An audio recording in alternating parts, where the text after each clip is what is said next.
Hello everyone, this is Tony, and today we will be doing a overview of the different supplies that you'll need to begin playing any kind of war game. Now of course we are talking about tabletop wargaming, so let's go ahead and just dive right in. So let me flip this around. Some of the first supplies that you'll need outside of obviously the miniatures and the rules will be some way in shape, form of measuring distances between models and terrain and things like that. You can use a tape measure, so this is just a standard tape measure. I believe I got this from Home Depot, nothing special about it. And if you get some of the box sets, you will be able to use these measuring sticks. This came from the Assault on Blackreach box set, and it originally came with two 18-inch sticks. And what I did was I took one of the 18-inch sticks and I broke it up into one 18-inch stick and then one 12-inch and one 6-inch to make measuring easier and not have to use a ruler every time I want to measure a standard distance.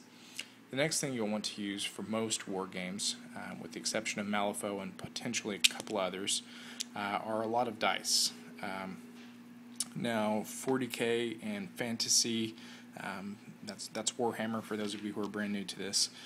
They tend to use quite a bit of dice, so that's why they came out with these dice cubes, that have a significant amount of dice in them.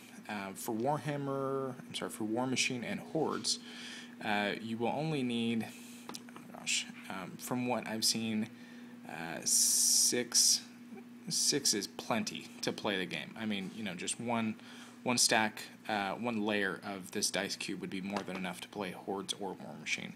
However, if you're playing Warhammer, 40K, or Fantasy, this dice cube sometimes it's not even enough. Because there will be times where you're rolling, 60 to 80 dice at a time, and this just doesn't quite cut it. So, again, just keep in mind the game that you're going to be playing and the number of dice that generally are used when playing that game. The other thing that is very common to a lot of war games are templates. Now, these templates are going to be specific to Warhammer 40K. I have not gone and purchased any of the Hordes and War Machine. I'm sorry, these templates are specific to the Warhammer IP. I should rephrase that. I have not gone and purchased the Hordes and War Machines templates. They are similar, however, they are not the same size, so you will not be able to interchange these, as they will affect gameplay if you attempt to use them in the other games. So, generally speaking, these kinds of templates that I'm holding in my hand represent some kind of spray, usually a flamethrower or maybe a creature that has some kind of acidic spit that it sprays out, something along those lines, some kind of frontal projection. You then have two blast templates. You have a smaller blast template, which is usually reserved for small-scale explosions, such as a rocket from a rocket launcher, as one example, or something that wouldn't cause a tremendous explosion on the battlefield. That would be this template. Now, this is still, relatively speaking, a good size. I mean, this is a small mortar shell, when you actually scale this thing up. So, again, that's what this is.